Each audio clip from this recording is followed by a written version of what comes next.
Olá, sou Felipe Felicic, autor do livro Clube dos Youtubers, da editora Gutenberg, e esse aqui é mais um de uma série de podcasts em que mostro conversas que tive com os principais youtubers do Brasil. Foram 4 anos de trabalho, mais de 100 youtubers entrevistados, além de pessoas ao redor deles, para contar como o YouTube transformou a vida de muitos, influenciando até nosso comportamento e a política. Tem muitas histórias exclusivas no livro. Uma das sagas fascinantes é a de Felipe Neto. Foi interessante ter acompanhado Felipe em momentos de intensa transformação. Na primeira vez em que falei com ele, ainda em 2017, Felipe era mais conhecido por ter cabelo colorido, influenciar jovens, pelo passado no já polêmico canal Não Faz Sentido. Após esse primeiro papo, muito, mas muito mesmo, mudou. Principalmente depois das eleições presidenciais de 2018, que levaram à eleição de Jair Bolsonaro. Felipe passou a se posicionar politicamente, virou voz contra reacionários, contra bolsonaristas, foi para a briga ideológica com o prefeito do Rio ao comprar e distribuir livros de temática LGBTQ na Bienal do Livro. Há várias transformações em sua trajetória, em pouquíssimo tempo, e um processo de amadurecimento. Então, escolhi dividir o podcast sobre ele em 2 partes. Tivemos diversas conversas, passei dias o acompanhando em shows, o visitei em sua casa, foi um trabalho intenso. Na primeira parte, nesse podcast, focarei em 2 das primeiras entrevistas que fiz com Felipe Neto. Uma em 2017, outra em 2018, numa fase ainda antes dele se envolver nas polêmicas políticas. Em um segundo podcast, que publicarei em breve, aí abordarei o novo estágio da vida de Felipe, mais maduro, sério e no qual optou por enfrentar os reacionários. Chega de apresentações, ouça agora Felipe falando. E eu sei que no início você descobriu aquela sacada, vamos dizer assim, da raiva, do ódio. Que foi sem querer. Você até conta isso no show. Como é que foi essa descoberta e por que você acha que a raiva atraiu um público? Cara, eu em 2010, quando comecei a gravar, né, eu primeiro comecei fazendo vlog normal, sendo eu mesmo, falando com a câmera, e era horrível, era uma bosta. Na época também você não tinha referência nenhuma, né? A gente tá falando do período jurássico do YouTube, o período dos dinossauros do YouTube, onde não existia absolutamente nada nem ninguém fazendo além de mim, do PC Siqueira, e logo depois começou o Cauê Moura, mas ainda numa vibe diferente. Então era uma época que você não tinha ídolos, você não tinha como você se inspirar em alguém, né? Era tudo no chute mesmo, era tudo na aposta, era tudo no risco. Então, quando eu comecei a gravar, que ficou muito ruim, eu fui testando coisas diferentes. Até um dia em que eu mesmo estava meio puto, peguei a câmera e comecei a interpretar um personagem que eu tinha idealizado quando eu estava, não sei se estava dormindo prestes a dormir ou no banho, eu tinha pensado num cara revoltado. Peguei coisas que realmente me irritavam na época, né? Eu era um jovem adulto, recém-saído da adolescência, ainda irritado com coisas idiotas que hoje não me irritam mais. E comecei a esbravejar contra aquilo, a criar uma persona que tinha muita raiva. E acabou que aquilo teve tração. Quando começou a ter audiência, eu jamais esperava que fosse ter audiência. Na verdade, a única coisa que eu queria era fazer vídeo que os meus amigos achassem legal. Quando o negócio começou a explodir, eu comecei a trabalhar melhor e lapidar aquele personagem, né? Comecei a transformar ele numa coisa mais construída, melhor desenvolvida e tal. Em nenhum momento ali naquela altura eu parei para racionalizar. Assim, nos primeiros 5, 6 meses foi tudo muito... Depois é que eu fui começar a racionalizar as coisas e começar a pensar em como eu poderia empreender junto com o dinheiro que eu havia ganhado, que eu estava ganhando, com as oportunidades que estavam abrindo, eu fui começando a pensar em como empreender. E aí eu comecei a analisar o cenário. Eu acho que a raiva, naquela altura do campeonato, e que eu dei muita sorte de ter tido essa ideia, ela teve tração porque o público brasileiro ele estava completamente carente de opinião. Antes daquela época de 2010, você tinha uma televisão completamente vendida aos anunciantes, sem qualquer tipo de polêmica. A polêmica tinha sido deixada no último quadro do Jornal da Globo, quando o Jabor entrava para falar durante 30 segundos. Não existia mais a opinião, não existia a crítica, o humor não criticava mais ninguém. O humor tinha virado Zorra Total, que era aquele Zorra Total já completamente ultrapassado que ninguém gostava. Não tinha mais o Caceta e Planeta de raiz sacaneando político, não tinha mais um TV pirata, não tinha mais nada. E o povo estava carente mesmo, cara. A juventude, que sempre foi uma juventude rebelde, que sempre gostou de se posicionar, né? Sempre gostou dessa coisa mais rock and roll, não tinha mais nada. Não tinha nada. Então, quando os youtubers surgiram, foi um desafogo para essa galera, porque vieram justamente os youtubers com opinião. Fui eu, PC Cauê, depois veio a Kéfera dando opinião, no início não era vlog só de humor, ela metia o pau também em coisas. Então foi uma leva de youtubers que fez sucesso enfiando a porrada nas coisas. Porque ele parecia se comportar com raiva no início de seu caminho no YouTube, ele defende que se tratava de um personagem. E voltando à questão da raiva, muita gente tem, claro que eu não, e quem olha e sabe, vamos combinar, tem um pouco de noção, sabe que é um personagem, qual é a diferença. Mas muita gente confundiu isso e você foi muito perseguido por hater, muito. Tanto youtubers que jogaram vários haters em cima de você, sim, como quando você entra no teu canal, no teu Twitter, você vê que há uma perseguição a um personagem que é confundido com você.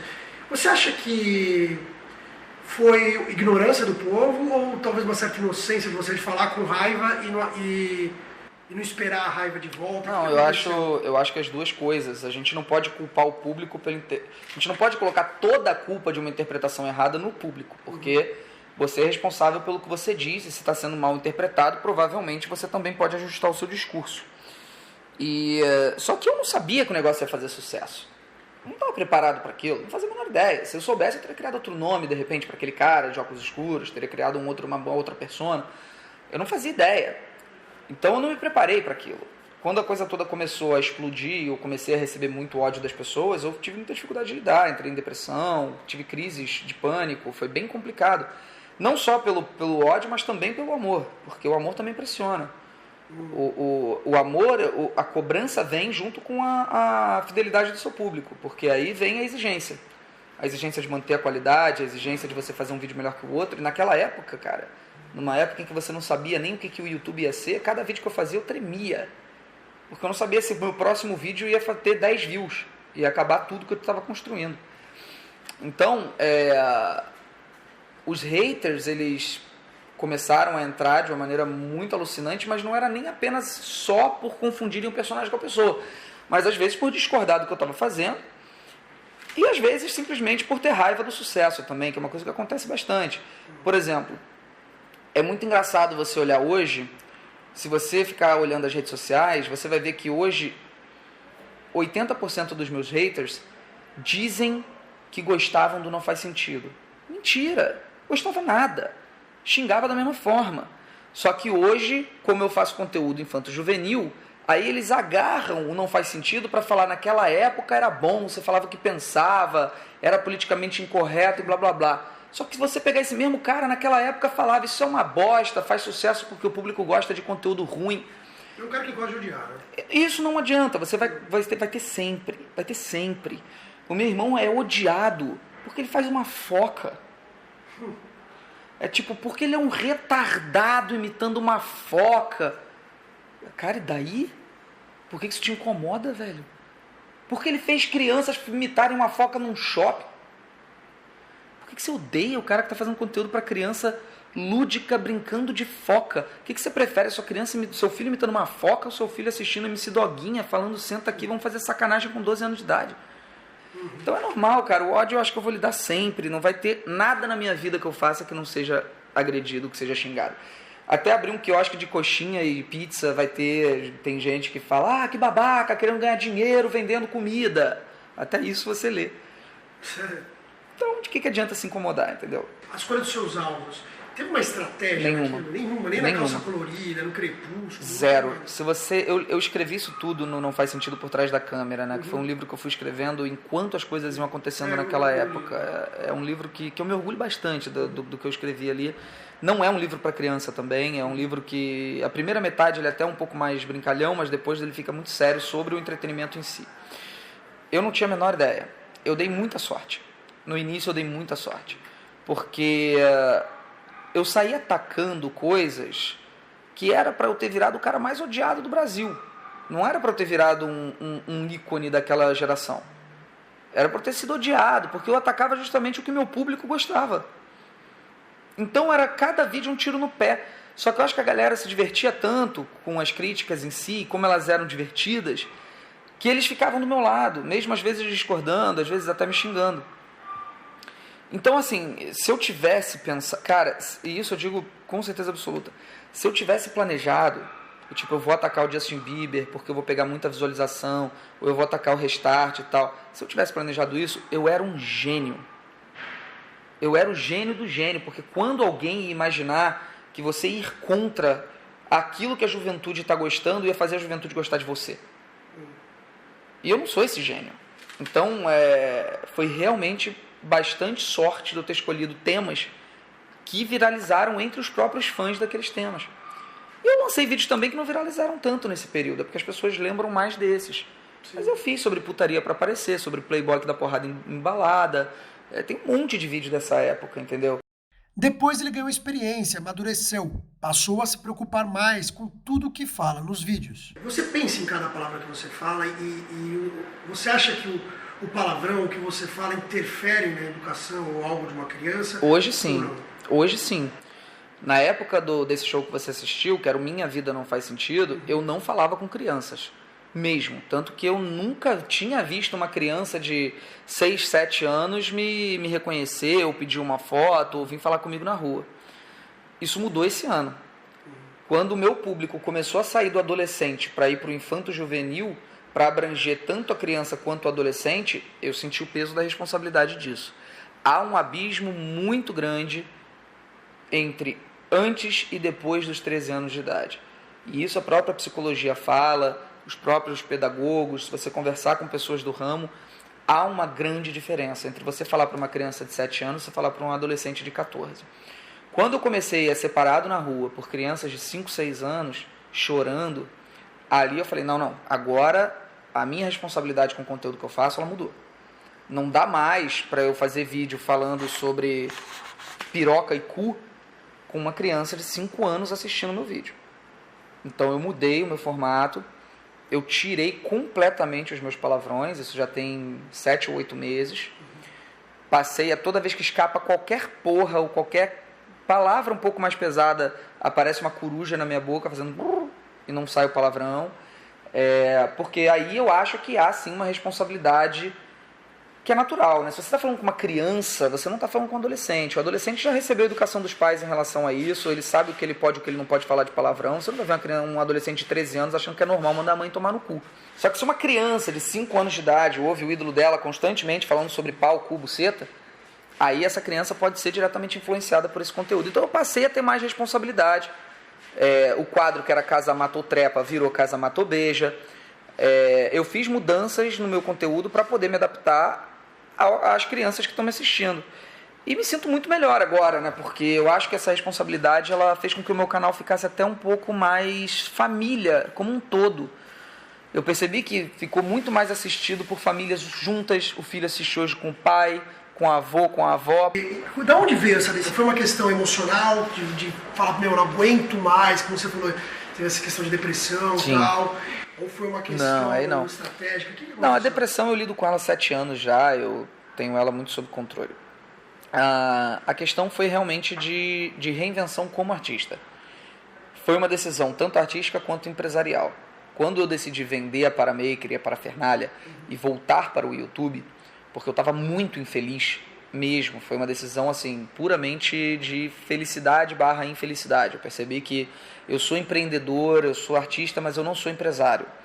Eu não consigo administrar negócios, não é minha gana, não é minha paixão. E eu estava muito infeliz, sentindo falta de fazer vídeo, de criar conteúdo, de lidar com o público, muita falta do palco. Então quando eu decidi voltar, eu tracei basicamente as mesmas métricas e metas que eu traço para criar um negócio, eu tracei para a minha carreira artística. Então eu defini exatamente qual era o meu objetivo ao longo de 2 anos, onde eu queria chegar, qual seria meu primeiro passo, o que eu faria no meio, sabe? Eu tracei objetivos. Então lá naquela época, antes de voltar para o YouTube, eu decidi, eu preciso terminar o Não Faz Sentido, mas não pode ser agora. Eu preciso acabar o Não Faz Sentido, eu preciso entregar para um conteúdo novo. Eu preciso renovar o meu público. Eu preciso falar com um público mais jovem. Eu preciso fazer pessoas que nunca viram Não Faz Sentido passarem a gostar de mim. Eu preciso recuperar o público que o Não Faz Sentido fez para dentro do novo conteúdo. Mas eu principalmente precisava tirar o ranço da minha imagem. Minha imagem tinha ficado de um cara chato, reclamão, só sabe falar mal dos outros, insuportável. Eu precisava de tudo isso. E era muito difícil. Muito difícil. Então foi um trabalho muito estratégico. Você teve uma assessoria, um coach? Na época, lá no início, foi eu por eu mesmo. Assim. Na época foi bem... Vou fazer isso aqui, tracei os meus objetivos e coloquei em prática. E essa mudança, ela foi estudada. Eu realmente pensei e planejei como que eu ia mudar, o que eu ia apresentar para o público e de que forma eu faria isso. Se preocupar com o tema como cidadão e de, por vezes, tecer críticas aos governos do PT. E também, apesar de se posicionar em algumas situações, como quando debateu com o Marco Feliciano. Você teve aquela questão do Feliciano, Sim. Do vídeo. Teve um impulso de ser contra a homofobia. Foi muito óbvio aquilo e é muito fácil até de se identificar com aquilo, convenhamos. Mas você também pensou na sua responsabilidade? Pô, eu tenho o poder de falar com esse cara. Você se transformou numa mídia nesse momento? Você se vê como uma mídia com esse poder? Na época eu não pensei dessa forma. Na época eu nem falava ainda com as crianças, eu estava começando a voltar ao meu canal, ainda estava testando formatos e surgiu aquela oportunidade. Eu ali ainda pensava no meu público mais velho ali. Tanto que não é um vídeo que uma criança consegue assistir, até porque é um vídeo chato, é um vídeo longo. A criança normalmente vai fechar em 1 minuto, porque ela vai ver que é uma conversa entre 2 adultos falando sobre temas que ela não se importa ainda. E nem deveria se importar ainda, que são assuntos muito sérios. Aquela questão para o pré-adolescente você está formando. Para adolescente, sim. Porque é uma questão um pouco mais complicada. Bem complicada, bem complicada. E ali eu acho que foram ditas coisas muito importantes. Então eu acho que eu tenho até dificuldade de me imaginar como mídia, né? Às vezes eu tenho dificuldade de enxergar isso, de enxergar o canhão que é a audiência do canal e como ele pode ser utilizado para fazer o bem. Então eu tento ao máximo levar mensagens positivas quando, sabe, eu sinto que é o momento, eu sinto que tem um encaixe ótimo para eu conseguir usar um tema para levar uma mensagem bacana, que foi o que aconteceu com o desafio da baleia azul e a mensagem sobre depressão que eu fiz no meu canal, que é um vídeo que está com 8 milhões de visualizações e é extremamente sério, não é um vídeo que não tem uma piada no vídeo que eu falo sobre depressão. Então assim, eu sinto que eu posso usar a audiência do canal para fazer o bem e tento ao máximo fazer isso, embora, é claro, né, é um canal de diversão, é um canal infanto-juvenil, é um canal para comédia, então encaixar as duas coisas é um desafio sempre muito grande. Hoje, por exemplo, eu não poderia lançar no meu canal um debate com o Feliciano, não teria mais espaço para o tipo de conteúdo que eu faço hoje. Ou com o Bolsonaro. Né? Ou com o Bolsonaro, exatamente, não daria, mas não me impediria de fazer, de repente lançar em outro lugar, entende? Eu gosto muito de poder fazer isso, mas eu tenho que também priorizar os formatos que o meu canal oferece hoje. Você acha que os youtubers têm que se envolver em política também? Porque, como eu falei para você, eu falei com 100 e tantos. E cada um tem uma opinião, inclusive sobre o seu vídeo sobre o Feliciano. Você sabe que os youtubers adoram falar sobre você. Eu sei. E você acha que tem que se envolver em política ou não? Você acha que é um dever como influenciador? A palavra influenciador eu nem gosto, uso só como facilidade aqui, sabe? Como um cara que tem um poder de comunicação grande, se envolver em política? Não acho. Não acho que entretenimento é feito para entreter. Você não tem que ter obrigação de nada. Não existe isso, você é um influenciador, agora você tem que falar de política, você é um influenciador, agora você tem que falar de educação. Não tem que falar. Você pode falar se você quiser, você pode se envolver se você quiser, você tem liberdade total para isso. Agora, querer imputar a um influenciador a responsabilidade, a obrigação de ter determinadas posições, isso não é nem democrático, não é justo. Meu irmão hoje faz vídeo para criança mesmo. O público médio do meu irmão hoje vai de 3 a 10 anos. O que meu irmão tem que fazer um vídeo falando de política hoje? Não faria nem sentido. Sim. Então, levar mensagens positivas, levar mensagens de não aceitação da intolerância, tudo isso é legal pra caramba. Mas ninguém tem essa função, ninguém tem essa... Não é a responsabilidade do influenciador isso. Ele faz se ele achar que cabe, se achar que deve. Acho que qualquer... Não faz o menor sentido você querer imputar ao influenciador a responsabilidade política do país. Não faz isso. Hoje, tá muito difícil você ter ladrão de estimação, né? Você não dá pra ter ladrão de estimação. Então, tá muito difícil ter um político favorito. Você hoje tem que votar no menos pior. Há alguns anos, a maior preocupação dele era com os haters, incluindo aí youtubers que não iam com a cara dele. Assim como ele não ia com a cara de alguns youtubers. Emendando essa questão de que os youtubers adoram falar de você, Sim. E como eu estou escrevendo sobre isso, eu tenho que, obviamente, ser transparente e dizer que eu fui em várias festas de youtubers e eu nunca vi você em uma das festas. Só que mesmo assim, parecia que você estava toda hora presente, porque adoravam falar de você. Uhum. Então um falava que, pô, ainda bem que ele não está presente. Aí o outro, um ou outro falava bem, sendo bem sincero, mas é uma coisa meio rara. Por que isso? Por que tanto ódio voltado para você dos seus colegas, digamos assim? Eu sei que teve todas essas pequenas tretas, né? Tanto que você é uma estrela no Treta News, né, também. Cara, Por que isso, né? isso aconteceu porque alguns youtubers específicos e que são extremamente influentes na comunidade decidiram propagar essa minha imagem de mau caráter. E muitos outros youtubers acreditaram. São youtubers que hoje a máscara já está caindo para todo mundo. Hoje o que mais está acontecendo são youtubers vindo conversar comigo, falando, cara, é inacreditável. Eu durante anos acreditei que você era um cara mau caráter, que passava a perna nos outros, que não valia nada. E, velho, hoje eu tô vendo que você não faz nenhum mal a ninguém. E, tipo, isso é completamente mentiroso. Então, assim, são vários casos. Vários de youtubers com quem eu me reconciliei, que eu agora gravei junto, com quem agora eu tenho um relacionamento. Tipo o Cossielo, por exemplo. Tipo o Cossielo, um bom exemplo. A Paty dos Reis, que foi uma youtuber que me odiou durante anos. Existe um motivo aí amoroso, vamos dizer também, né? Não, até que não, cara. Eu fiquei com a Paty em 2010, 7 anos atrás, e foi uma ficada numa festa, assim, não teria motivo. Mas ela me odiou com unhas e dentes por conta do que esses youtubers específicos ficaram falando no ouvido dela o tempo inteiro. Essa máscara tá caindo para todo mundo e todo mundo tá vendo a realidade. Todo mundo tá vendo quem é que tá preocupado em fazer conteúdo e ser feliz e quem é que tá preocupado em comemorar 10 milhões de inscritos falando mal dos outros. Tá todo mundo vendo. Então eu não preciso mais me defender. Entende? Eu não preciso mais ficar falando pros outros, oi pessoal, tudo bom? Eu sou bom caráter, tá? Eu nunca fiz mal a ninguém, tá? Só para deixar claro aqui. Eu nunca dei motivo para isso. Então é difícil, cara. Eu sempre levantei uma bola que é a seguinte, chega para qualquer youtuber desse, sempre foi o desafio que eu lancei, e que agora que eu ganhei de novo o público, no início, quando eu ainda sentia que precisava me defender, eu falava para as pessoas fazerem. Chega para qualquer um desses caras, desses youtubers que me odeiam e fala assim, beleza, irmão, mas me fala aqui, por favor, o que ele te fez? Só pede isso. Ah, porque ele é um babaca, não, porque ele é um cuzão, velho. Não, porque, pô, olha lá os vídeos que ele faz. É isso que eles vão ter para falar, cara. Então, por que eu vou me defender disso? Mas você quer dar nome dos bois ou não? Eu explico por quê. Porque, por exemplo, no livro, a gente teve 2 conversas aqui, como eu disse, a conversa e o livro. No livro, eles te xingam abertamente, vários. Sim. E são alguns, eu ouvi falar mal, teve gente do Porta dos Fundos que falou mal, mas é um caso muito específico. Que biloco. Que eu acho que passou até um pouco depois, mas ele falou, o Castanhari falou, o Cossielo, num outro momento da vida, falou, agora já é outro momento, mas isso no ano passado, no início do ano passado, que ele acompanhei bastante. Vários falaram.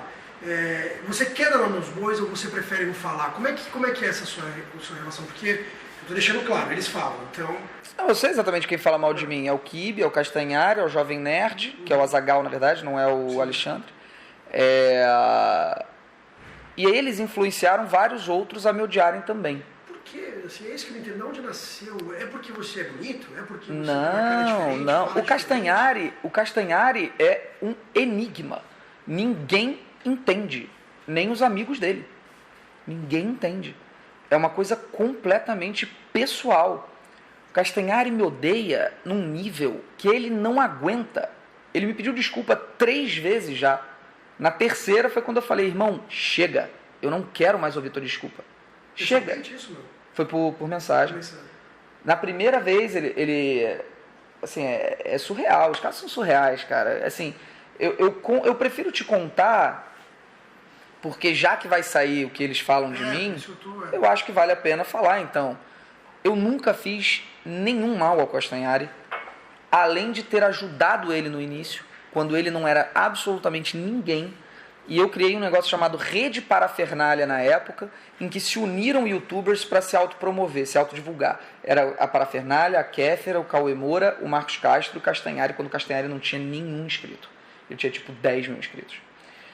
Essa Rede Parafernália funcionou muito bem no início, alavancou o Castanhari pra caramba. Depois disso, o Castanhari era extremamente grato a mim, extremamente grato. Até o momento em que o canal dele começou a crescer. E eu comecei a ver que ele foi mudando a personalidade. Ele foi mudando.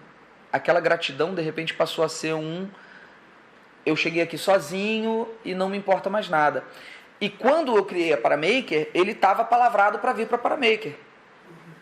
E ele ficou, sei lá, 20 dias na Paramaker, depois de eu ter feito muita coisa para ajudar o canal dele, e 20 dias ele pediu para sair, para ir para a rede do Jovem Nerd na época, Amazing Pixel.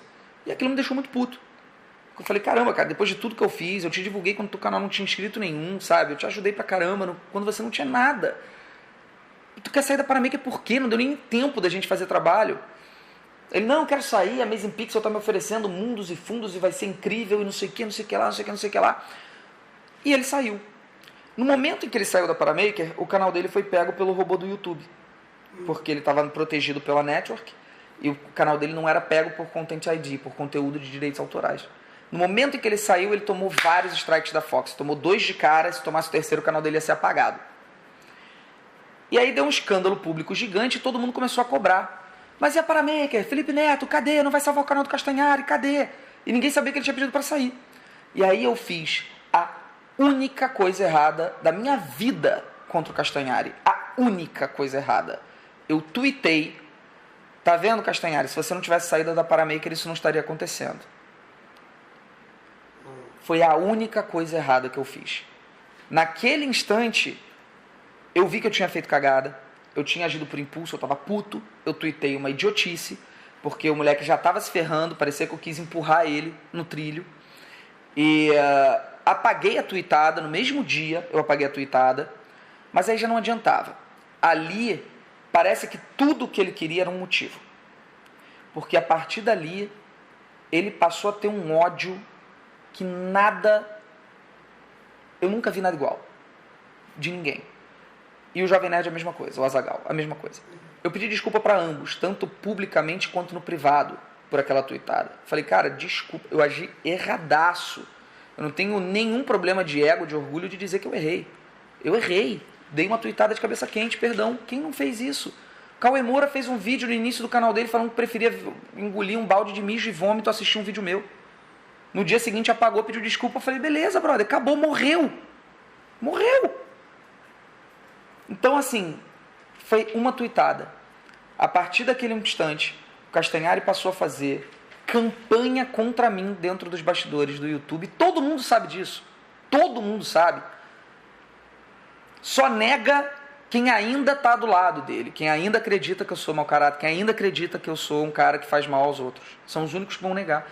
Então, a quantidade de mentiras escabrosas que foram inventadas sobre mim depois daquilo são surreais, ao ponto de que eu nunca mais respondi ele. Nunca mais. Ele ficou bloqueado no meu Twitter muito tempo. E ele me alfinetava. E ele falava merda. E ele me atacava no Twitter. E ele ria dos vídeos da Parafernália falando que era um lixo. E ele atacava constantemente. Que era desproporcional uma tweetada minha contra, sei lá, 150 dele. Até um dia em que eu estava na minha casa, era tipo 3 horas da manhã, e chega um áudio no meu WhatsApp dele no celular de alguém me xingando. Só isso. Me xingando. E aí eu ouvi aquele áudio e falei, que porra é essa? Eu falei, Castanhari, é você, cara? O que você tá fazendo, cara? Ele simplesmente começou a me humilhar. Me humilhar. E eu respondi, tipo, cara, eu não sei qual é o seu problema. É porque eu peguei tua mulher. Qual que é o teu problema, cara? O que aconteceu? Por que você tá assim? E aí ele vira e fala assim, eu nunca vou esquecer, uma hora ele vira e fala assim, não interessa, seu merda, eu vou te passar daqui a 3 meses, seu otário. Esse foi o áudio que ele manda no meio de uma madrugada, falando, eu vou te passar em inscrito, seu otário. Cara, eu odeio briga. Qualquer pessoa que me conheça sabe disso. Eu odeio briga. Eu parei de responder, caguei. No dia seguinte eu escrevi um e-mail gigante pra ele. E a única coisa que eu falei foi, cara, o que caralhos eu te fiz? O que eu te fiz? Eu quero que você me diga aqui por e-mail por que tu me odeia. Porque eu não aguento mais, cara. Eu não aguento mais uma pessoa me odiar tanto. Eu não te fiz nada. Eu dei uma tuitada que eu pedi desculpa. Só. A resposta dele por e-mail foi: eu sei que você me queimava em agência de publicidade. Eu sei que você entrava nos meus vídeos para dar flag, para tentar derrubar. Foram essas duas coisas. As coisas que não tem como provar, porque... Nenhuma. Não tem como provar e eram completas invenções. É um pouco uma teoria conspiratória. No momento em que eu questionei o Castanhari, do tipo, que eu não respondi o ódio, eu só cheguei e falei, cara, o que eu te fiz? Ele não soube o que falar. Ele não tinha o que falar. Então, quando ele me mandou isso, o meu e-mail de resposta foi, irmão, eu não queimo ninguém em agência publicitária nenhuma. Eu sou empresário, eu sou um cara de business. Você acha que eu vou queimar alguém em agência de publicidade, sendo que amanhã isso se volta contra mim? Porque amanhã eles vão fazer campanha com você e vão ver que você é legal. Eu que me ferro. Como é que eu vou te queimar em agência publicitária, cara? Não faz o menor sentido o que você está falando. Nunca falei de você com ninguém em agência nenhuma. Me mostra um profissional, um. Se você me mostrar um cara que fale assim, realmente, o Felipe veio aqui e esculachou o Castanhari. Se você mostrar um, eu faço um vídeo te pedindo perdão, implorando o seu perdão, cara. Nunca fiz isso. E agora você fala que eu dou flag nos teus vídeos. Eu não tenho tempo para cagar. O que foi? Você instalou uma câmera no meu escritório, monitorando minha página? O que você está falando, cara? E aí ele me responde pedindo desculpa. Falando, vamos botar uma pedra no passado. E vamos a partir de agora construir uma nova história. Eu olhei para aquilo, anos dele me atacando, cara. Anos dele me atacando. E eu, uma tuitada. Eu cheguei e falei, tudo bom, tudo bem, cara. Esquece essa história, vamos reconstruir a partir daqui, vamos ficar de boa. Meu canal ainda não tinha voltado a bombar. Ele tinha me passado, como ele tinha me sacaneado pra cacete no Twitter, no WhatsApp, quando ele falou que ia me passar, seu otário. Vou ter mais inscrito que você, seu merda. E eu esqueci tudo. Veja bem, olha tudo que eu esqueci. Enquanto ele só tinha que ter esquecido uma tuitada. Deu, sei lá, 1 mês dele ter me pedido desculpa. Eu estava voltando com o canal, tive um problema com o YouTube, que os vídeos não estavam sendo recomendados para os inscritos. Estava tendo um problema sério e vários canais estavam reclamando. E eu fiz um vídeo reclamando. E aí o Pânico, numa entrevista, encontro o Castanhari em algum lugar e fala, ei, Castanhari, essa história aí, cara, que os youtubers estão reclamando pra caramba do YouTube não entregar os vídeos para os inscritos. Eis a resposta dele. Não, os youtubers não, cara. É só o Felipe Neto que tá reclamando. Ele faz aqueles vídeos bons dele lá e depois reclama que não tem visualização. Eu olhei aquilo. Falei, mano, qual que é o problema, cara? Eu não consigo entender. Aí eu não falei mais nada. Falei, beleza, essa é a postura dele, é assim que ele quer agir. Não adianta. Ele não consegue superar a raiva pessoal que ele tem de mim. Passou pouco tempo, eu acho que ele deve ter se tocado, não sei, ele veio pedir desculpa por essa entrevista. Pô, foi mal, cara, achei que eu tava fazendo uma piada, mas pegou pesado, desculpa e tal. De novo, falei, tá bom, Castanhari, beleza, eu aceito seu pedido de desculpa, vamos ficar de boa, cara, não precisa falar de mim em lugar nenhum, cara, para de falar de mim, cara. Deu 15 dias, ele foi dar uma entrevista para um canal de YouTube, e ele assim, não foi que ele falou mal do meu irmão, ele humilhou o Lucas. Ele é um merda, ele fala na entrevista. Ele é um merda. Você assiste a entrevista e não acredita que uma pessoa possa ter tanto ódio dentro de si, cara. Possa ter tanta raiva. E não é nem um ódio que ele interpreta num personagem. É um ódio pessoal, é um ódio físico. Ali eu já tinha passado o canal dele inscrito. Meu irmão estava crescendo pra cacete. E ficou claro que o ranço dele é pessoal. O problema dele é ele não quer que a gente cresça. Ele odeia a gente. e vai odiar pra sempre. Depois daquele vídeo, eu não aguentei mais, né? Ali eu fiquei muito puto. Não aguentei mais, foda-se. Aí passou um tempo depois, aí eu já, em vídeo, comecei a deixar claro que o Castanhari era um cara assim. E aí ele veio pedir desculpa de novo. E aí ele veio com um papo de que eu encontrei uma igreja e tô mudando e hoje eu estou querendo ser um novo homem. Peço perdão pra você, por favor, eu vou te provar que eu sou um novo homem. Ele falou assim? Ele falou assim. Eu falei, Castanhari, não aceito mais. Não aceito mais, bicho. Teu problema, tu tem que fazer terapia pra resolver teu problema comigo. Tu não vai resolver teu problema comigo. Eu não te faço nada. Eu não te faço absolutamente nada. Você só sabe falar de mim e do meu irmão. Você só sabe qualquer brecha que você encontra e você quer jogar as pessoas contra a gente. Você já jogou o YouTube inteiro contra mim. Você já fez um monte de gente me odiar. E agora que você está vendo que todo mundo está passando a enxergar a verdade, você está desesperado. Então eu falei, não vou aceitar seu pedido de desculpas. E aí, a partir daí, cara, ele descacetou. Aí ele começou a entrar no modo de desespero mesmo, começou a xingar, começou a falar merda, começou a ofender. E começou com um papo de que eu não aceito ser zoado. Em alguma dessas coisas que eu te descrevi, parece algum tipo de brincadeira entre amigos? Como que eu não aceito ser zoado? Então, assim, ele nunca vai superar essa raiva. Nunca. É a primeira vez que eu conto essa história toda. E como é que você separa isso? Porque, cara, você fala bastante da sua vida, pessoal. Sim. Fala bastante. Então você fala da sua namorada, falou até do seu término, você fala de um monte de coisa. Mas ao mesmo tempo você sofre esse ataque de fofocas. E até você mesmo disse que teve um momento de depressão, tem um quadro e tal. Como é que você lida com isso, com essa separação? Tendo que falar do pessoal, mas ao mesmo tempo o pessoal volta contra você. Selecionando ao máximo o que eu vou expor e o que eu não vou. Eu acho que o Stories hoje virou um grande Big Brother e eu faço muito pouco.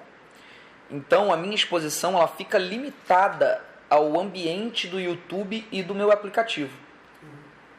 E com isso eu consigo controlar mais o que eu faço. Eu acho que o Stories ele transforma YouTubers em celebridades, na maneira um pouco mais pejorativa da palavra. Você passa a cultivar uma audiência que não quer assistir o que você produz, ela quer assistir o que você é. E isso pra mim é muito preocupante. Porque eu não quero que o fã me assista porque ele quer saber o que eu tô comendo, ele quer saber quando eu tomo banho, ele quer saber quando eu tô dormindo, ele quer saber se eu tô com dor de barriga, ele quer saber se eu tô cagando e ele quer ficar vendo eu beijando a Bruna. Eu não quero isso. Então eu filtro muito bem o que eu vou expor e trabalho mais com conteúdo produzido do que com stories. Porque o stories ele é uma espécie de Twitter em vídeo, né, cara? E pra você soltar uma bosta ali, ou pra você expor algo que você não queria, é muito fácil. Então eu fico vendo a Kéfera sofre muito com isso. Porque a vida dela é o stories. Então ela posta muito. E com isso ela se expõe a situações horríveis. Como o público ficar inconformado dela não ter dito que voltou com o namorado. Então eu não quero isso pra minha vida, cara. O que eu faço é isso. Eu sei que minha vida pessoal faz parte do meu trabalho, mas eu não fico expondo o meu dia toda hora, todo momento, pro público saber cada segundo do que eu tô fazendo. Pra muita gente, isso às vezes incomoda. E eu digo o quê? Alguns escritores podem falar, porra, mas o cara é youtuber, por que ele quer entrar aqui? Ou quem é ator ou diretor de cinema, porra, mas o cara tá no YouTube e agora ele vai se dar no cinema, ou quem é o humorista pode ficar puto com você porque você está fazendo humor no palco. Você sabe que isso ocorre, você sabe que tem esse incômodo, principalmente das celebridades antigas, eu já ouvi muito isso também. Falando com alguns das antigas que falam, porra, sabe, esses caras querem ser tudo, na verdade eles não são nada. Uhum. Isso com um coach, né, dizendo o que eles falam. Como é que você reage a isso assim? Você acha que realmente você faz muita coisa e falta foco? O que é essa celebridade nova que você representa? Cara, eu vou te falar uma coisa que eu aprendi tomando muita porrada e analisando muito a mim mesmo. Só reclama, só vira hater quem está insatisfeito consigo. Mas você pode ter certeza. Se hoje a J.K. Rowling. Pegar alguém muito bem sucedido no campo dos livros. Vou pegar alguém nacional, é melhor, porque a J.K. Rowling não dá nem pra eu me comparar a J.K. Rowling. Pegar alguém no Brasil. Pegar Paulo Coelho, Augusto Cury. Podemos dizer que em nível de literatura e YouTube estamos numa certa equivalência, né? O Augusto Cury comigo ou com o Whindersson, assim, né? de livros mais vendidos, canais mais bombados, etc. O Augusto Cury, se hoje fizesse um canal de YouTube e pegasse mais inscrito que eu ia cagar. Eu ia querer gravar com ele. Porque eu tô bem resolvido, cara. Eu tô feliz pra caramba com o que eu faço. Eu não preciso resguardar a minha posição no ranking do YouTube e que não pode aparecer alguém mais bem sucedido que eu e fazer um canal e pegar mais inscrito que eu. Não me incomoda. Só se incomoda quem está insatisfeito consigo. Então, o escritor que está puto porque eu tô na lista da Veja 12 semanas seguidas em primeiro no Infanto Juvenil, esse escritor tá infeliz, cara. Entendeu? Ele tá infeliz com ele. E ele projeta essa insatisfação em coisas aleatórias, como o que faz sucesso. E eu sei disso porque eu era exatamente assim. O grande motivo do meu ódio na época do Não Faz Sentido ao Restart, ao Justin Bieber, ao Crepúsculo, a tudo isso, era o sucesso que isso fazia, cara. Se fosse hoje, o Crepúsculo surgisse hoje, eu ia rir pra caramba, eu ia fazer vídeo brincando com o Crepúsculo. E agora, o que você aprendeu com isso? É esse ponto que eu quero chegar. Primeiro assim, por que você ficou desse jeito no começo? Era um vislumbre ou era falta de experiência? Por que o ódio no início, no meio de tanta gente? Porque eram os mesmos caras que naquele início você fala aqui e que depois começaram a falar mal de você. E hoje, como é que você encara esse mesmo tipo de relação? Assim, se no começo era também o William fucking Bonner, como você fala, como é que seria agora, entendeu? Como é que dá essa evolução? Também é interessante para tratar. Hoje eu tenho um contato muito mais próximo com artistas, né? Eu acho que eu fui inserido nesse meio, então é natural, lido com eles diariamente, WhatsApp, a gente troca muita ideia, a gente brinca muito. Então eu tenho bons amigos nesse meio. Por exemplo, quem? Assim, a Anitta, que adoro, a gente sempre conversa. A gente tem um grupo no WhatsApp que tá ela, tá o Vitor Sarro, o Jojo Todinho, o Tirulipa é um cara que eu amo também. O Wesley, tem uma galera que... Wesley e o Safadão, né? Nesse grupo, por exemplo, estão várias pessoas, assim, a Marília Mendonça, tem uma galera, a Simone Simaria, que eu amo demais também, o Luan, que é um cara maravilhoso. Então eu tenho uma amizade, sabe, uma proximidade desse público, principalmente da música, bem forte, do futebol também. Já veio aqui em casa o Montijo, o Léo Moura, o René Simões e da interpretação também, o Vladimir Brista veio aqui também, foi um amor. Aliás, baita ator, não? Giovanni Bank. Então, assim, eu tenho um bom relacionamento com muita gente do meio, e no YouTube não. Ele também refletia sobre conflitos com o próprio YouTube, o site, a empresa, e pouco com tweets polêmicos da família Bolsonaro, por exemplo. No web, por que você resolveu fazer o app se já existe o YouTube? É querendo sair da plataforma? Não, sair de modo algum, mas eu vou te responder com uma pergunta. O que hoje impede o YouTube de deletar o meu canal? Nada. É uma pessoa decidir. Ele tem todo o direito de deletar o meu canal e eu não posso fazer nada. Eu não posso viver dessa forma. Eu não posso todas as minhas fichas estarem no mesmo pote. O aplicativo é a minha independência. É a minha possibilidade de criar a minha própria receita sem depender de nada do YouTube. Porém, eu não tenho qualquer pretensão de sair do YouTube. Pelo menos não por agora, né? O YouTube toma muitas decisões erradas. É uma plataforma que se comunica muito pouco com a gente. E uma plataforma com a qual eu já me desgastei muito. Porque, como eu te falei, eu sou um cara que estuda e consome esse mercado 24 horas por dia. E o YouTube, os funcionários do YouTube, não gostam disso. Eles não gostam que alguém questione o que eles estão fazendo por saber que o que eles estão fazendo está errado. O que eles querem é o youtuber que não faz a menor ideia de nada disso, que só bota vídeo na plataforma e ganha uma AdSense e acabou. E vai nas festas. Eu não sou esse cara. Então isso sempre gerou conflito. Porque eu sempre fui o cara que questionei as atitudes do YouTube. Daqui a 5 anos, cara, nada garante que eu vá estar no YouTube, nada garante que eu vá estar sequer fazendo vídeo, nada garante que vá ter vídeo ainda, ou que a gente vai estar se comunicando através de holograma, ou que o óculos vai ter uma projeção em qualquer plataforma, em qualquer superfície, ou nem em superfície. Tudo ainda é muito incógnita, só você pensar 5 anos atrás. Então, hoje o nosso estudo para projeção, a gente trabalha muito com o range de 2 anos, que é onde dá para tatear. Então, hoje eu sei que o ano que vem vai ser um ano em que a gente vai apostar em formatos diferentes, a gente vai apostar em dramaturgia, a gente vai apostar em cinema,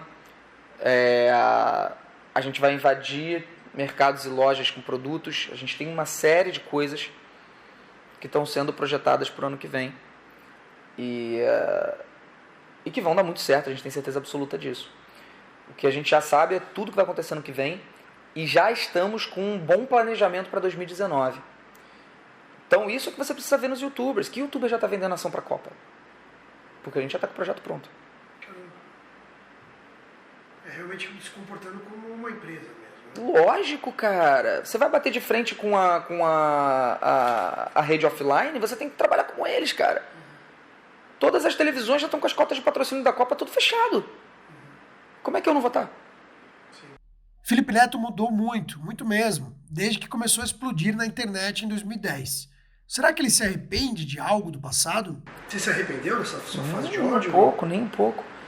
Se eu não tivesse passado por ela, eu não teria amadurecido, cara. Entendeu? Eu não me arrependo de nada. Eu acho que tudo foi importante para o meu amadurecimento, para eu conseguir enxergar melhor o mundo, para eu conseguir aceitar melhor as coisas.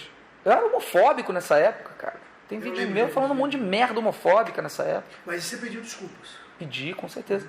Pedi desculpa ao Restart também, pedi desculpa pra todo mundo, cara. Eu não tenho vergonha. Eu pedi desculpa ao Restart, porque é muito pesado o que eu falei. Se o Justin Bieber se importasse comigo, também pediria pra ele. Então, assim, pedi desculpa pros colírios da Capricho, pros 3. Eu lembro disso. Os colírios se ferraram por minha causa, cara. Mas é engraçado, eles acharam também os colírios, eu não sei se é o caso, porque é um outro caso, mas é engraçado o Restart, ou a Capricho mesmo, que é a editora do trabalho, achar que se ferrou por tua causa. É megalomania com isso. O Biel acha isso agora, né, cara? Então, assim, eu conheço, eu acho que eu fui o porta-voz naquela época de uma raiva coletiva, que também era gerada por insatisfações pessoais das próprias pessoas. E eu fui porta-voz dessa raiva. Eu não me arrependo, porque, como eu falei, serviu para eu amadurecer, serviu para eu entender melhor o mundo, e serviu para eu saber lidar melhor com esse ódio hoje. Mas eu teria feito diferente se fosse hoje em dia. Eu jamais faria aquilo. Eu acho que era muito pesado alguns vídeos. Tiveram alguns vídeos sensacionais, tá? Alguns vídeos do Não Faz Sentido que eu até hoje acho sensacionais. O Gente que Escreve Errado, o Playboy Porradeiro de Balada, o Políticos, aliás, eu falo sobre políticos, jogadores de futebol. Teve um monte de Não Faz Sentido que pra mim são muito legais. Mas hoje, o Colírios da Capricho, o Restart, o Justin Bieber, o Crepúsculo, acho que tem muita coisa engraçada, cara. O Crepúsculo eu gosto até hoje. Eu concordo, assim, que embora me irritasse e tal, eu continuo achando divertido. Mas muitos dos outros vídeos hoje eu jamais faria. E acho que era gerado justamente por isso. Eu era muito satisfeito comigo. Mas quais são os motivos que o levaram a mudar tanto e tantas vezes? Foi tudo pensado? Até aquela fase dos cabelos coloridos? Como é que você consegue mudar tanto e se manter autêntico? É uma coisa que eu sempre me pergunto sobre os youtubers que mudaram tanto assim nesse tempo. Como é que você conseguiu mudar tanto e se manter autêntico? Deve ser uma linha meio tênue aí na sua cabeça, ou não? Eu acho que o principal é o motivo pelo qual você muda, né? Eu acho que o Não Faz Sentido, ele era uma manifestação de uma verdade. Na época que eu sentia dentro de mim, de fato, eram verdades que para mim eram absolutas. Uma fase da minha vida em que eu sentia aquela revolta muito mais presente. Quando eu decidi voltar pro YouTube, que eu falei, não, agora tá na hora de apresentar um novo Felipe, era porque eu também me sentia um novo Felipe. Eu acho que quando você tá no YouTube, você não tá interpretando uma novela, não é um personagem 100%, não importa o que você faça. Quando você é um YouTuber, você tá criando uma persona em cima daquilo que você é no seu dia a dia. Quando você foge muito de quem você é de fato, você acaba não sendo autêntico. As pessoas costumam notar, elas costumam sentir que você está forçando algo, forjando uma personalidade que não é sua. Eu acho que por eu hoje nos vídeos ser muito mais eu mesmo, mais do que na época do Não Faz Sentido, a galera hoje enxerga inclusive muito mais autenticidade do que naquela época. Por mais que naquela época fosse o revoltado, hoje em dia as pessoas enxergam mais verdade no que eu faço, no meu jeito, sem querer causar ou criar polêmica gratuita com as pessoas. Eu acho que a galera enxerga mais autenticidade nisso, sabe? Tentar só fazer rir, divertir, tirar uma risada de alguém, do que o tempo inteiro revoltar, causar, polemizar para conseguir compartilhamento por isso, entendeu? Não que na época fosse só o interesse do compartilhamento, mas é óbvio que havia um interesse por trás também. Hoje em dia, não ter isso faz as pessoas se identificarem mais com o conteúdo. Como é que mudou seu fã? Porque também no livro, uma coisa que, aliás, eu consegui acabar agora, achei legal, bacana, vou escrever sobre também, depois na minha coluna lá, junto com a matéria que a gente vai publicar. Porque também no livro você fala de algumas situações com fãs, talvez eu não lembre todas aqui, mas me marcou bastante quando você fala a primeira vez que você notou que chegou uma fã em você e você estava com, acho que sua prima, não lembro, um amigo, e que era uma jovem adulta, né? E reagindo como jovem adulta, assim, como uma fã, menina, sabe, indo pra cima, vamos dizer assim. E você teve também aquela situação de mulheres que começaram a querer, vamos dizer que se aproveitar bem, entre aspas, né? Sim. Da situação, o que for, que também eram fãs, de certa forma. Assim você tinha os fãs namorados, os fãs... Mas tinha um padrão que era gente mais velha e que normalmente se identificava com o teor do que você estava falando. Qual a diferença desses fãs para os de hoje, assim? Porque os de antigamente eu entendi, li teu livro e entendi, os de hoje não. Como é que são os de hoje nessa comparação? Eu imagino que é radicalmente diferente, né? Hoje eu tive um rejuvenescimento do meu público bem grande. Hoje eu lido com um público que eu nunca tinha lidado no passado, além de lidar com o público adolescente, que o público adolescente eu lidei bastante no passado, e hoje em dia eu tenho bastante adolescente assistindo, bastante jovem adulto assistindo também, mas eu nunca tive criança assistindo. Quando eu percebi a força que o meu conteúdo estava tendo com as crianças, foi inclusive quando eu decidi mudar um pouco algumas coisas, como piadas com conotação sexual, ou palavrões e coisas mais agressivas, porque eu acho que há uma diferença brutal quando você fala com uma criança de 12 anos, que não é tão criança assim mais, e uma criança de 5 anos, que de fato é uma criancinha de 5 anos de idade. E aí você fazer uma piada de conotação sexual, você fazer um lance de duplo sentido, alguma coisa do gênero, pode causar estranheza. Foi um momento até confuso para mim quando eu comecei a ver que as crianças estavam me assistindo, porque eu não sabia como me posicionar para elas ainda, não tinha experiência de lidar com criança. Foi uma coisa que eu tive que aprender na marra, que ainda estou aprendendo, né? Como que você lida com a criança, como você lida com o pai, com a mãe. Eu acho que o público hoje, ele não é aquele mesmo público, obviamente, aquele público envelheceu, hoje é um público que nem tem mais tanto contato comigo, aquela galera do Não Faz Sentido. Hoje o conteúdo que eu faço, eu entendo não ter um apelo tão grande para quem tem ali entre 25 e 35 anos, mas tem um apelo muito grande com os pais. Então hoje eu tenho assim um público infantil, um público infanto-juvenil, adolescente e um público muito forte com os pais, que assistem muito. Então é muito normal ser parado na rua por um cara de 45 anos, 50 anos, que vem me parabenizar, falar que assiste todos os vídeos com o filho, com a filha, e que morre de dar risada e tal. Então eu sinto hoje de fato ter um público diferente, porque naquela época eu não sentia impactar tantos pais assim. E o consumo mais apaixonado, que é uma coisa que também mudou bastante. Hoje eu sinto o público com mais paixão pelo que eu faço.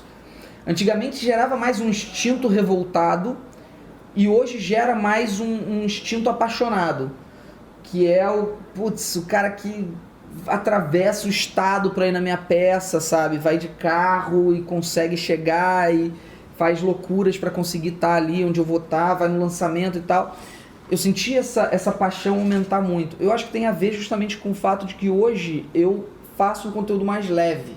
E isso gera mais encantamento, gera mais proximidade, mais identificação do público, sabe? E me dá muito mais alegria também. Acho que naquela época eu sentia um público, estava gerando um público que às vezes era até um público que fazia bullying com outras pessoas. Que era uma coisa que me incomodava muito.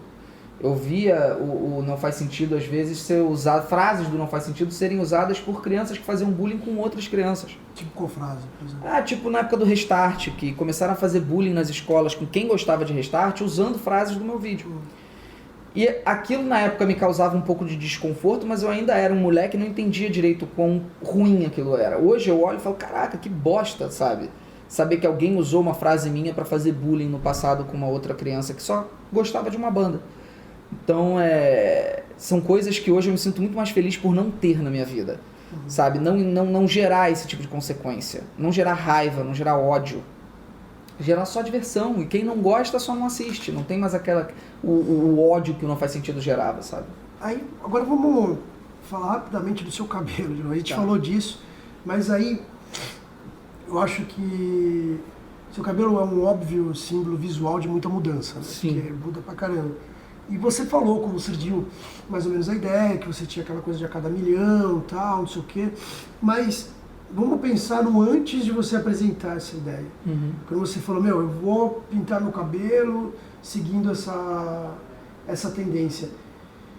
Foi uma jogada para segurar público? Foi uma coisa para mostrar essa sua mudança, para assumir para você mesmo sua mudança? Por que esse cabelo e por que as cores? Assim, por que a escolha dessas cores vivas e tal? O primeiro não. Quando eu voltei pro YouTube, eu queria mudar meu visual para poder me desgarrar do Não Faz Sentido, que era a única coisa que as pessoas me associavam. Então, assim que eu mudei, eu tirei a barba, que era um visual que eu vinha adotando há 3 anos, né, naquela época. Tirei a barba e mudei meu jeito de falar, né, botei um jeito mais autêntico, mais eu, sem interpretar muito o personagem, sem criar muito uma persona, tentando ser mais próximo de mim. E eu queria mudar meu cabelo de alguma forma, só que eu não sabia o que eu ia fazer ainda, eu não tinha pensado ainda em pintar. Eu queria mudar, eu não sabia se eu ia raspar em algum ponto, eu não sabia o que eu ia fazer, mas eu queria me desgarrar da imagem do Não Faz Sentido, o objetivo principal era esse. E quando eu voltei eu tinha 5 milhões de inscritos, e tava muito perto assim dos 6, aí eu bati 6, beleza. E aí eu decidi, cara, eu vou fazer o seguinte então, eu vou platinar. Eu não pensei em pintar o cabelo, falei, eu vou platinar o cabelo. Que é tirar cor, basicamente é só tirar cor, né? Não é pintar. E aí eu lancei o desafio, vou passar vergonha, vou ficar ridículo, se vocês baterem 7 milhões de inscritos, se a gente chegar lá, eu vou platinar o cabelo, vou ficar ridículo. Levou um tempo, cheguei a 7 milhões, fui lá no salão, platinei o cabelo e eu adorei o resultado. E quando eu postei o vídeo platinando o cabelo, a galera se amarrou e comprou a ideia demais. Eu falei, cara, isso pode representar assim, uma mudança a cada milhão, sabe? Eu mudar a cor e tal, mas não pensei, não foi super bem planejado, foi mais na onda, assim, foi como eu falei, tentativa e erro. Se eu tivesse pintado o cabelo, não tivesse gostado, o público não tivesse embarcado na ideia... Posso colocar pra cá? Pode. Edrix, é isso? É uma coruja apresentando. Parece... Eu teria deixado pra lá e teria voltado pro cabelo preto, mas como foi um negócio que eu tentei e deu certo, eu falei, vou explorar melhor essa ideia. Foi.